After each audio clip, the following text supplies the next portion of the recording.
Bismillahirrahmanirrahim. Assalamualaikum warahmatullahi wabarakatuh.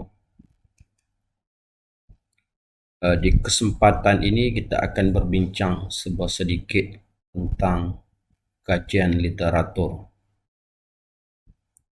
Kajian literatur ni saya bahagikan kepada beberapa isi kandungan yang kita akan bincangkan bersama-sama dan kongsikan pengalaman dalam kita nak menghasilkan kajian literatur. Mungkin selepas ini saya akan sebut LR. LR itu akan merujuk kepada kajian literatur. Saya ambil daripada perkataan bahasa Inggeris Literature Review, memudahkan perbincangan kita. Jadi pada hari ini kita akan bincangkan beberapa perkara tentang kajian literatur. Yang pertamanya kita melihat definisi kajian literatur. Kemudian kita akan lihat apakah tujuan untuk kita membina atau menulis kajian literatur. Kemudian apakah kebaikan-kebaikan hasil daripada kita membuat LR ini. Dan apakah pula komponen-komponen yang terlibat dalam LR. Dan saya akan bincangkan juga contoh bagaimana kita nak mengumpul dan merekodkan kajian literatur kita dalam bentuk jadual yang kita sebutkan sebagai jadual metrik, dan kita akan susun rangka atau kerangka, sedikit panduan kerangka bagaimana kita nak menyusun penulisan kajian literatur. Kemudian saya bincangkan sedikit tentang peranan 3C dalam penulisan literatur, dan juga kita akan bincangkan satu kaedah CMAC untuk menghasilkan penulisan yang berkualiti. Jadi kebanyakan maklumat ataupun panduan-panduan yang saya akan bincangkan pada hari ini, saya banyak merujuk daripada penulisan atau perbincangan yang diutarakan oleh Dr. Othman Talib atau Dr. Oti, dan kebanyakan contoh-contoh nanti yang saya akan gunakan saya ambil daripada blog-blog atau penulisan buku yang telah dibincangkan oleh Dr. Oti. Jadi kita beralih kepada konsep definisi kajian literatur.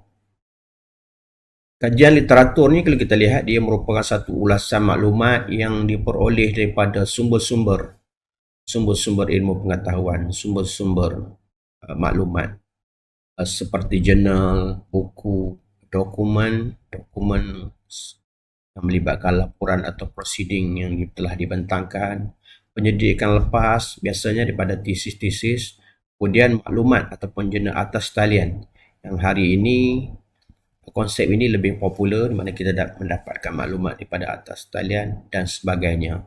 Mungkin juga boleh merujuk kepada majalah, surat khabar. Kemudian LR ini kita lihat definisinya sebagai semua bahan bercetak ataupun bahan atas talian yang ada kaitan dengan perkara yang hendak dikaji atau ditulis. Jika kita nak mengkaji tentang kenderaan contohnya, maka semua sumber-sumber tentang kenderaan kita dapatkan untuk kita tulis dalam penyelidikan atau kajian kita, supaya benda itu lebih mudah dan lebih kukuh dapatan-dapatan yang kita nak sandarkan. Kemudian LR ini juga kita boleh lihat dia sebagai sesuatu topik yang telah dipelajari, diteliti oleh orang lain, dan isu-isu yang ditimbulkan. Tak ada kajian yang kita nak buat, kajian tu tak pernah dibincangkan oleh orang lain. Semua kajian yang kita nak buat, walaupun pada pandangan kita kajian itu kajian baharu, sebenarnya dia telah dibincangkan secara tidak langsung oleh pengkaji-pengkaji yang lepas. Maka konsep LR tadi ini kan membincangkan dapatan-dapatan ataupun sesuatu yang dipelajari daripada kajian-kajian lepas untuk kita kukuhkan dalam kajian yang kita akan hasil. Kemudian definisi lain yang mungkin boleh kita katakan di sini ialah LR ini merupakan satu dokumentasi yang telah diterbitkan ataupun tidak diterbitkan mengenai sesuatu topik yang dalamnya mengandungi maklumat, idea, data dan bukti yang ditulis dari sudut pandangan tertentu. Mungkin A ada sudut pandangan tentang kenderaan, B ada sudut pandangan tentang kenderaan. Maka kita sebagai orang yang 3C menggabungkan pendapat-pendapat tadi untuk kita lihat sebagai satu penulisan yang lebih terkini dan sebagainya.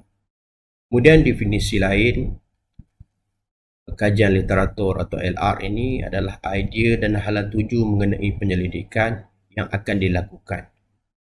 Kita ditulis mengikut susunan topik dan subtopik tertentu mengikut membeli ubah kajian. Jika kita akan berkenalan pada peringkat awal tadi, telah berkenalan apakah pembeli upah kajian, maka LR ni akan mengukuhkan lagi pembeli upah yang kita kenal pasti dan kita tulis dalam bentuk topik dan subtopik mengikut pembeli upah yang akan kita bincangkan.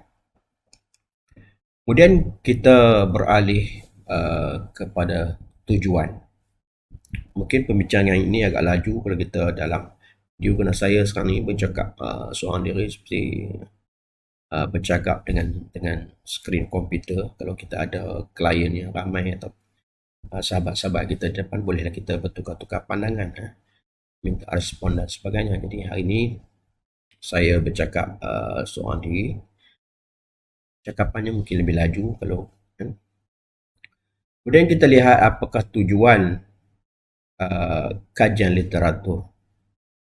Kajian literatur yang pertama bila kita nak buat kajian literatur ataupun kita sebut sebagai LR tadi, literature review, kita untuk melihat sejarah perkembangan, latar belakang, epistemologi berkaitan kajian anda. Contoh kita nak kaji tentang COVID-19, maka kita kajian-kajian literatur ataupun dapatan-dapatan atau data-data yang kita dapat daripada internet, buku, jurnal tadi akan menceritakan pada kita tentang perkembangan latar belakang epistemologi berkaitan kajian-kajian yang kita nak teruskan. Kemudian hal yang kedua, tujuan kita nak buat literature review adalah kita nak perbincangan berkaitan teori, konsep variable yang relevan yang mendasari kajian anda, termasuk kerangka teoretikal, perbincangan kritis kajian lepas dalam bidang berkaitan. Ini sangat-sangat penting. Jadi bila kita nak buat sesuatu kajian, kita perlu ada satu teori atau model yang kita rujuk sebagai panduan untuk kita menulis kajian ataupun menghasilkan penyelidikan yang terkini berdasarkan kajian-kajian yang telah diutarakan oleh kajian-kajian lepas. Jadi di sini kita lihat tujuan literature review sangat jelas, di mana kita nak mengetahui apakah teori, konsep variable yang akan kita gunakan. Contoh dalam bidang penyelidikan, mungkin kita akan berkenalan dengan teori behaviorisme, teori humanisme, teori konstruktivis dan sebagainya. Maka teori-teori ini kita akan bincangkan dan kita akan serapkan masuk ke dalam kajian kita. Dan yang ketiganya, kita cuba untuk melihat sorotan perkembangan terkini. Kajian-kajian yang telah dihasilkan oleh orang lain, pengkaji-pengkaji lain, kita nak lihat sorotan kajian. Kalau kita nak teruskan kajian tu, kita nak lihat perkembangan kajian yang terkini. Kalau boleh kita dapat sumber rujukan itu daripada kajian-kajian yang 5 tahun kebelakangan.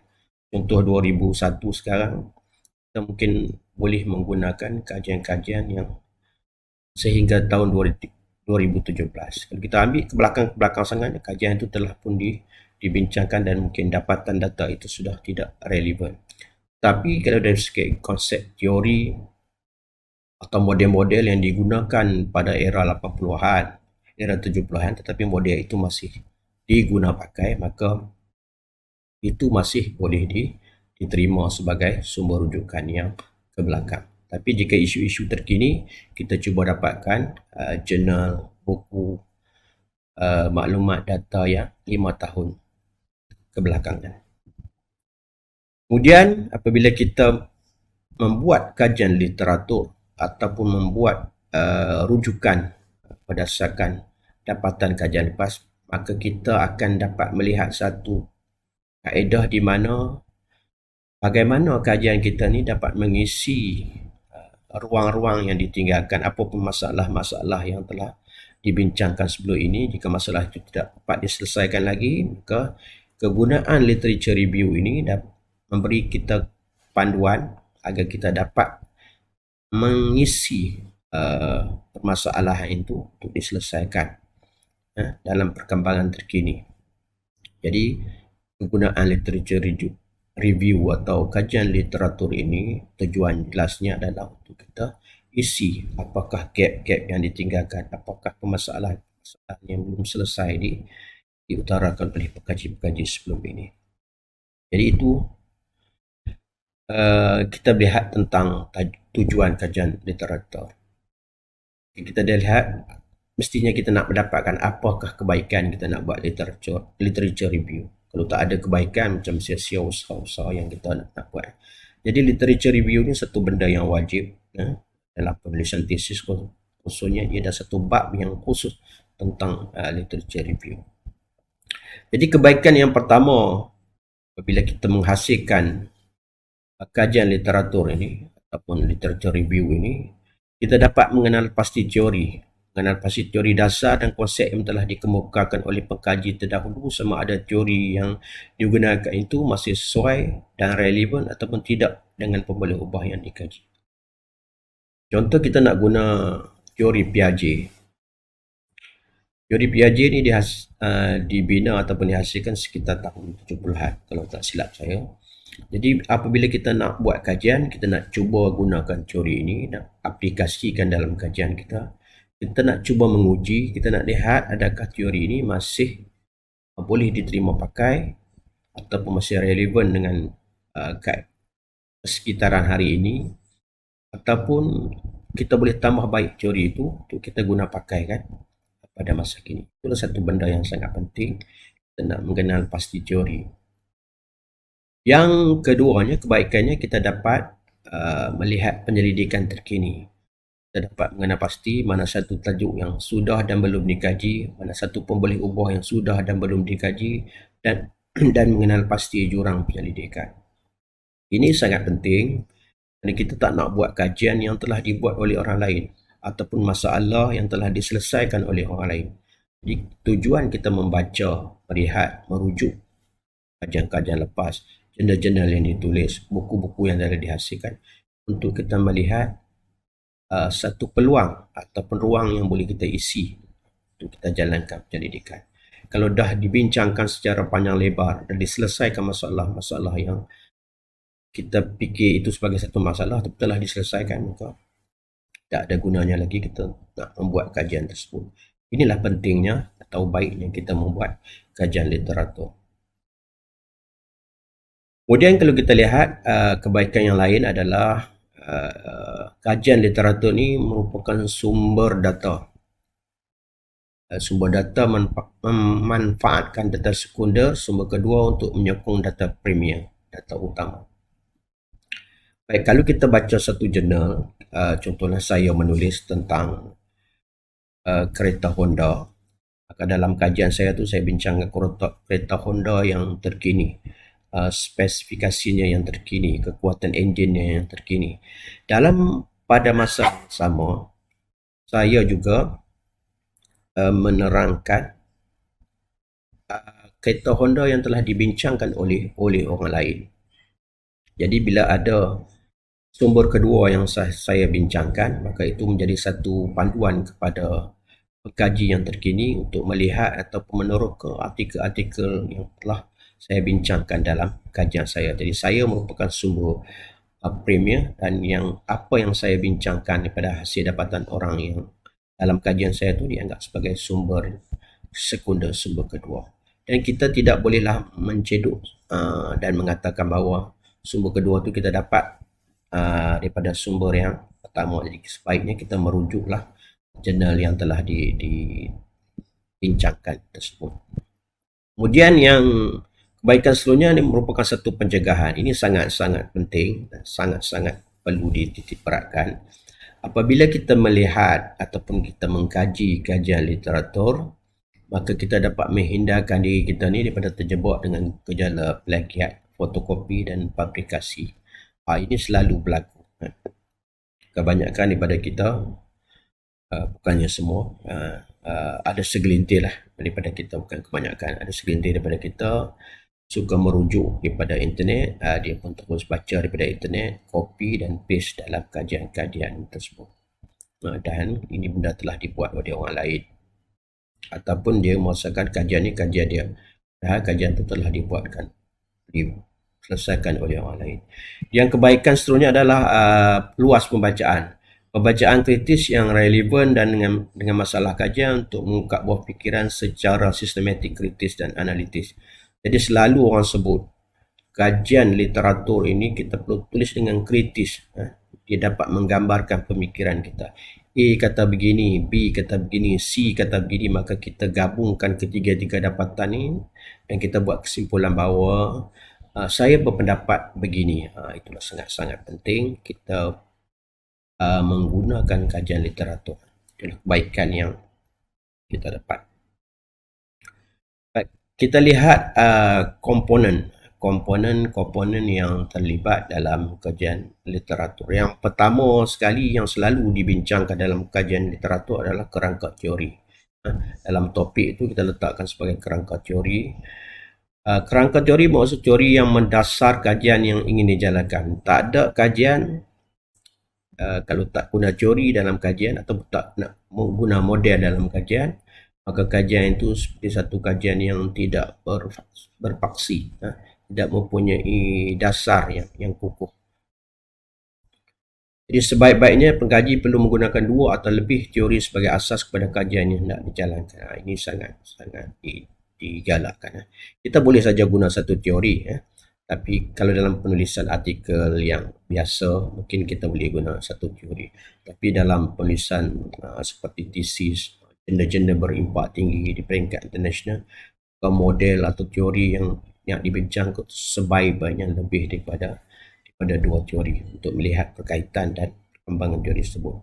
Kemudian, sesetengah kajian, pengkaji tidak menggunakan teori, sebaliknya menggunakan model yang mendapati kajian ini pun selalu dibincang. Ada setengah kajian tidak menggunakan teori, ada tiada menggunakan model pembelajaran atas talian, model A, model B, model C. Tak kira lah sama ada kerangka ataupun sama ada teori ataupun model. Sepatutnya dalam sesuatu kajian maka kita perlu menggunakan sama ada teori atau model. Jadi bagaimana kita nak dapatkan teori atau model ni? Kita dapatkan daripada kajian literatur. Baik, komponen yang kedua yang boleh kita bincangkan dalam kajian literatur adalah kajian berkaitan. Kajian berkaitan, kalau kita kaji tentang pencapaian pelajar semasa COVID-19, kita akan lihat kajian-kajian berkaitan tentang COVID-19. Dan pada kebiasaannya atau sebaik-baiknya kita bahagikan kajian berkaitan ini kepada 2 topik lah. Yang pertama atau 2 subtopik, kajian berkaitan yang dihasilkan di dalam negara dan kajian berkaitan yang dihasilkan di luar negara. Kita susun ikut 2 topik. Namun begitu, pembahagian topik ini bukanlah suatu yang tetap, sebenarnya boleh berubah-ubah mengikut keperluan tuan-tuan dan puan-puan berdasarkan kajian yang dihasilkan. Mungkin juga boleh kita buat kajian dalam negara di zon utara, kita kecilkan di zon selatan, timur dan sebagainya. Subtopik itu terpulang kepada kajian yang kita nak bincang dan hasilkan. Baik, kita lihat jadual metrik lah.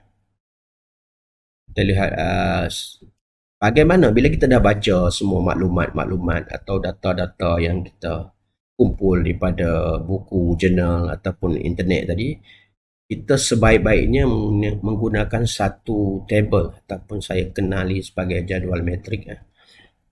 Kalau Dr. Oki pun juga memperkenalkan sebagai jadual metrik. Jadi kita lihat di paparan ni, kita ada beberapa kolom, jadi kita letakkan sebagai 6 kolom, di mana yang pertama kita tulis artikel, kemudian kita tulis intro ataupun background dalam artikel tersebut, kemudian apakah isu-isu atau gap-gap yang dibincangkan dalam daripada literature review tersebut, kemudian kita tengok apakah teori, konsep, framework, IV dan DV. IV ni independent variable dan DV itu dependent variable jika ada yang dibincangkan dalam artikel yang kita guna. Kemudian yang penting juga adalah metodologi yang digunakan. sama ada bentuk kualitatif, kuantitatif, mixed method ataupun menggunakan sampel-sampel ANOVA dan sebagainya. Kemudian yang kita perlu ambil atau kutip daripada maklumat yang kita dapat ialah tentang uh, main finding atau suggestion ataupun future research yang dicadangkan dalam kajian tersebut. Jadi saya tunjukkan satu contoh lah. Contoh ni pun saya petik daripada blog Dr. Oti untuk kita kongsikan kredit kepada Dr. Oti. Baik, yang pertama contoh kita lihat ada dua artikel yang kita bincangkan, yang kita baca daripada internet contohnya. Yang kita masukkan ke dalam table ni. Yang pertama, Simon intro background, kita lihat ada animasi, kita boleh lihat di situ isu atau konsep sign. Jadi apa segala maklumat yang kita dapat kita rekodkan. Okay, kalau kita tak rekodkan, kita baca, kita ingat dalam minda, akhirnya ia hilang begitu saja dan kita pun tak tahu kita letak di mana. Nak mendapatkan semula tu sangatlah susah. Jadi benda ni selalu berlaku dan sering berlaku. Kita pun tak nak benda-benda ni berulang kembali, kita catat dalam bentuk ni. Jadi bila kita dah catat, kita simpan dan kita boleh gunakan semula. Boleh kita buat dalam Word, dalam Excel, ataupun ada yang suka mencatat dalam buku pun dipersilakan, tidak ada masalah. Baik, ada dua app ataupun dua software yang sering digunakan untuk kita mencari dan merekodkan semua maklumat jurnal, buku yang telah kita baca ataupun telah kita downloadkan untuk kita rujuk dan baca pada kemudian hari adalah bentuk Mendeley dan EndNote. Jadi dalam tuan-tuan dan puan-puan boleh mengeksplor benda ni, boleh cari di internet, ataupun kalau kita nak bincangkan di sini kita tidak cukup masa untuk kita bincangkan, mungkin di lain masa boleh kita bincangkan tentang penggunaan Mendeley dan EndNote ni dalam merekod kajian ataupun data-data yang dimuatkan dalam kajian literatur. Baik, ini ada satu contoh kerangka yang mungkin boleh kita tulis dalam kajian literatur. Mungkin kalau dalam contoh, mungkin dalam tesis atau penulisan ilmiah. Bab 2 kita ada kajian tinjauan literatur ataupun kajian literatur. Dan 21 pengenalan konsep guru cemerlang. Itu adalah susun atur, topik dan subtopik yang boleh kita buat kerangka. Kita belum isi lagi, bila kita dah ada kerangka, kita dapatkan maklumat, kita akan susunkan maklumat ni ke dalam bentuk kerangka-kerangka ni. Jadi itu contoh saja. Mungkin kita apa yang kita nak tulis ataupun berdasar kajian kita terpulang kepada kita sendirilah apa kerangka ataupun bentuk. Ataupun di awal-awal kita bincangkan kerangka teori dulu, penalan kerangka teori apa kita boleh masukkan ke dalam ni. Tidak jadi isu. Kita terpulang pada kajian kita. Kemudian kita beralih kepada konsep yang sangat penting yang saya nak bincangkan, 3C. 3C ni konsep bagaimana kita nak menulis dalam literature review tu. Lalu orang tulis tidak mantap, kata orang ni tidak padu, tulisannya dah biasa-biasa sahaja. Jadi kita nak buat satu bentuk literature review yang menarik, yang bukan kaleng-kaleng. Jadi pertama sekali, C yang pertama tu kita kena jelas. Setiap penulisan kita kena jelas. Kita tak boleh tulis macam kita nak tulis novel. Kita berpusing-pusing, berjela-jela, ayat berbunga-bunga kan. Jadi dalam hal itu, sering orang menulis banyak yang panjang-panjang, yang berbunga-bunga dalam penulisan ilmiah. Itu satu benda yang tak apa menarik. Bagi contoh yang jelas, bagi meningkatkan keberkesanan proses pengajaran dan pembelajaran antara murid dan guru di sekolah, kaedah pembelajaran berasaskan komputer boleh dijadikan sebagai suatu alternatif yang inovatif dalam usaha kerajaan meningkatkan keseronokan dalam kalangan pelajar untuk mempelajari sesuatu konsep sains yang sukar dan mencabar di semua peringkat pendidikan. Jadi bila kita lihat ayat ni, kita nak telan IDEO pun tak sempat. Punya panjang ceritanya kan. Jadi kita cuba tulis dengan lebih jelas. Contoh pada perkataan merah tu saya jantakan Kaedah pembelajaran berbantu komputer berpotensi meningkatkan keseronokan pelajar dalam mempelajari suatu konsep sains yang sukar. Jadi ayat ni ayat lebih jelas dan memberi kesan yang lebih atau memberi impak kepada pembaca ataupun penilai untuk kita lihat penulisan kajian literatur kita itu menarik dan tepat, padat. Yang keduanya concise, jelas. Ini juga penting. Saya menggunakan contoh yang sama juga bagi meningkatkan keberkesanan. Tapi ayat-ayat ringkas di bawah tu adalah masih ayat yang sama. Jadi kita jangan tulis panjang-panjang. Yang pertama tadi kita kena tulis dengan jelas. Kemudian yang keduanya kita kena tulis dengan concise. Maafkan saya tak menukar di situ. Maksudnya concise tu ringkas. Masih ada jelas di sana. Jadi yang keduanya concise ni ringkas. Misalnya adalah perlu lebih ringkas. Baik, yang ketiganya kita lihat dari segi konsisten. Apa yang kita nak tulis tu kena konsisten. Yang pertama yang contoh, bagi meningkatkan keberkesanan proses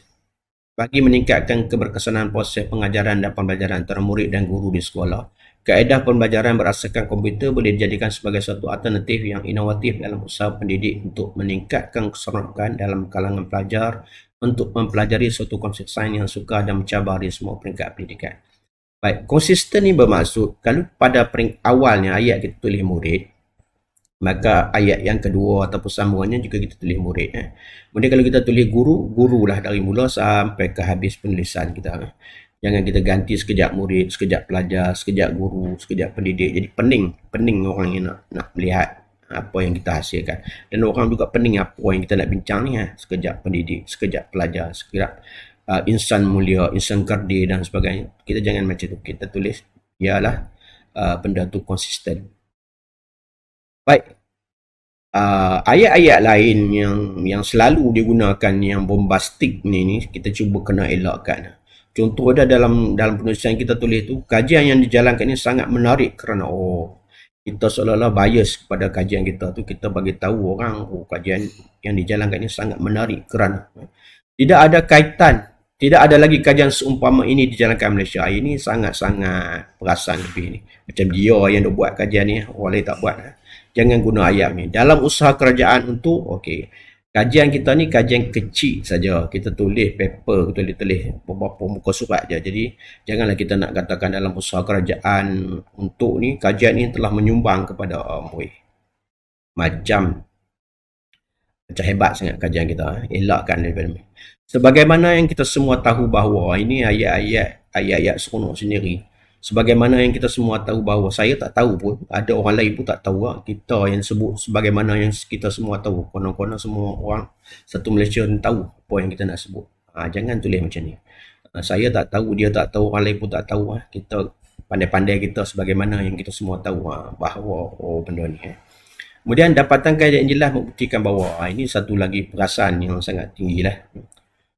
Jadi kita buat kajian sikit je ataupun kita tulis tesis sikit je, dapatan kajian ini jelas membuktikan bahawa COVID-19 boleh diselesaikan dengan makan bunga cengkeh. Contoh, jangan gitu.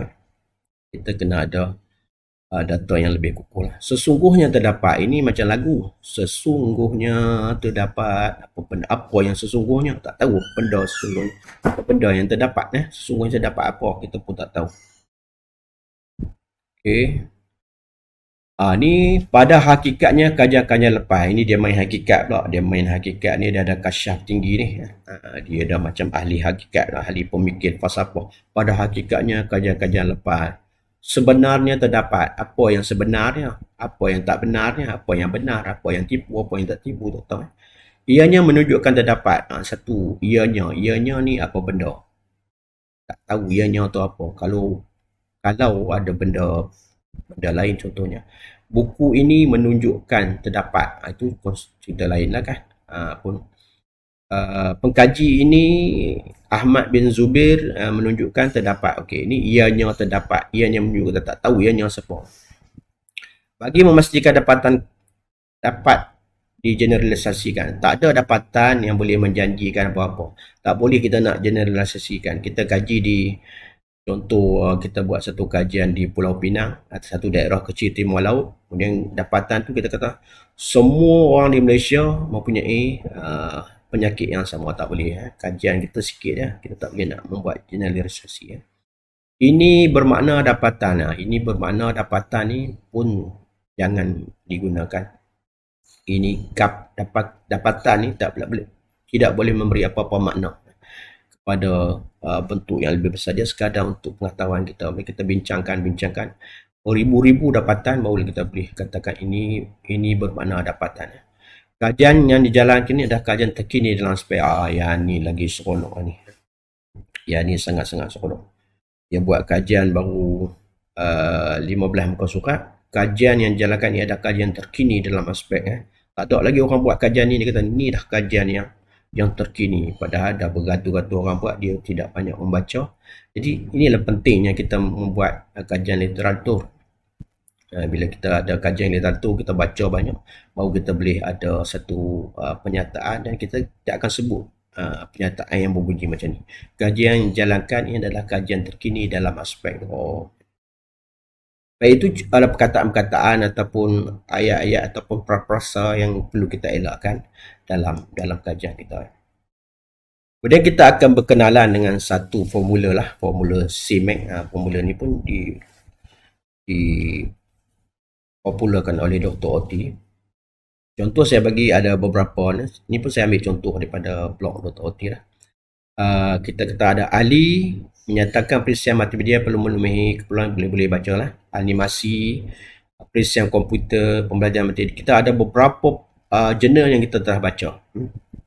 Bila kita ada banyak jurnal yang kita telah baca, kita pun cite semua pendapat-pendapat penulis-penulis ini, dan kita tulislah nyataan Ali kata macam ni, Siti kata macam ni, Tan kata macam ni, Chi, John. Bila kita dapat semua pernyataan ni, maka kita nak tulis literature review berdasarkan dapatan ni.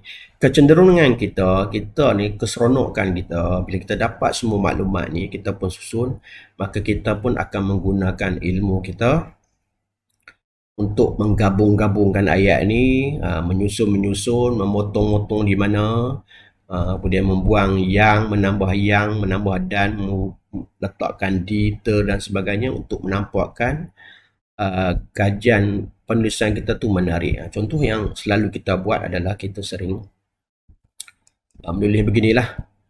Daripada yang tadi tu, dapatan yang ada tu, kita buat ahli 2009 berpendapat bahawa perisian multimedia perlu memenuhi keperluan pelajar dengan berbagai style pembelajaran. Manakala, kita pun tambah sikit perkataan, manakala Siti 2007 pula menyatakan animasi komputer berpotensi menghasilkan pengalaman pembelajaran yang menyeronokkan. Walau bagaimanapun kita tambah satu penanda wacana, itu yang selalu kita buat lah. Walau bagaimanapun perisian komputer interaktif terkini dibina berdasarkan teori kognitif multimedia dan pembelajaran multimedia dibina berdasarkan teori konstruktivis. Seterusnya John pula menyatakan bahawa persekitaran 3D menyediakan peluang visualisasi, interaksi dan eksplorasi konsep abstrak seperti konsep sains.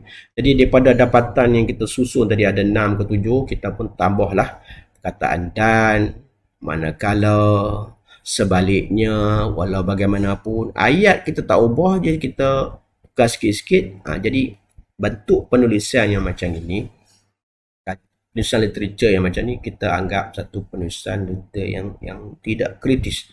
Kita nak penulisan literature tu yang lebih kritis, bukan puitis tetapi kritis ataupun kritikal, yang mana kita ada menyatakan suara kita ataupun pandangan kita, ataupun kita sama ada kita menyangkal, kita menyokong dapatan-dapatan yang diutarakan oleh orang lain berdasarkan kajian-kajian yang kita lihat ataupun maklumat yang kita baca.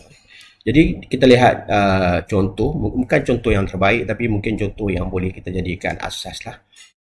Kita menggunakan satu kaedah CMAC. CMAC yang pertama sekali kita lihat sentence topic. Contoh kita nak an effective multimedia presentation. Kita buat satu keyword kat atas tu. tentang keberkesanan multimedia ataupun persembahan multimedia. Kemudian kita perkenalkan sikit sentence topik tu kita sebut sebagai intro ataupun preamble. I yang kedua. Kita mengatakan bahawa kebanyakan computer education ni seperti data di semua tu multimedia, clear audio. Kemudian kita perkenalkan main idea. Apakah yang main idea yang nak dikatakan kita sebut? Digital presentation is not effective. Kita kenalkan bahawa sedikit masalah kat situ. Kita kata digital presentation ni tak berkesan kalau ada gangguan animasi ataupun suara-suara yang tidak diperlukan. Itu kita kenalkan. Kemudian kita masukkan kepada penerangan. Kita lihat ada pengkaji-pengkaji membandingkan. Masa ni kita boleh masukkan citation dalam tu lah. Citation dalam tu kita kukuhkan dapatan kita. Kemudian kita buat conclusion. Conclusion ni penting. Ini adalah suara kita, pendapat kita untuk kita rumuskan semua dapatan-dapatan yang dinyatakan oleh orang lain. Maka kita lihat daripada yang tadi tu mungkin kita boleh lihat ia lebih menarik penulisannya.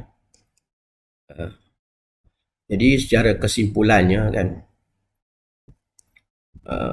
kita lihat apakah yang dimaksudkan dengan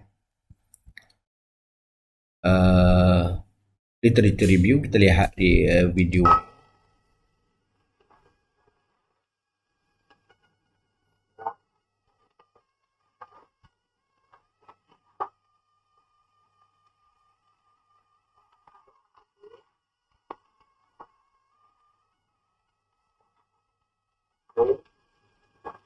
Video ni kita petik daripada cerita Musa Berjanggut.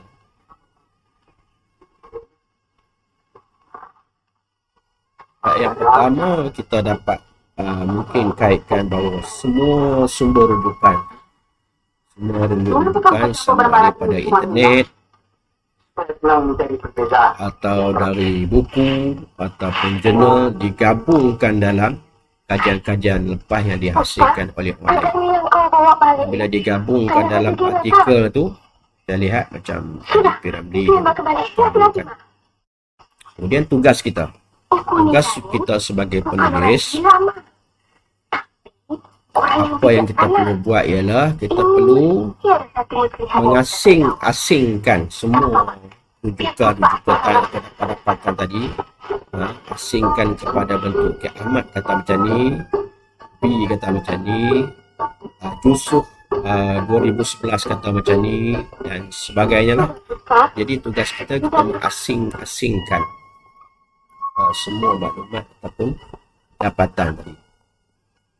Jadi bila kita berjaya mengasing-asingkan maklumat yang telah bergabung dalam jurnal ataupun artikel ataupun buku-buku, maka tugas kita adalah menghasilkan pendapat kita ataupun produk kita hasil daripada kajian-kajian yang telah dihasilkan. Kalau kita lihat di sini, kalau tadi Tengku Nila bawa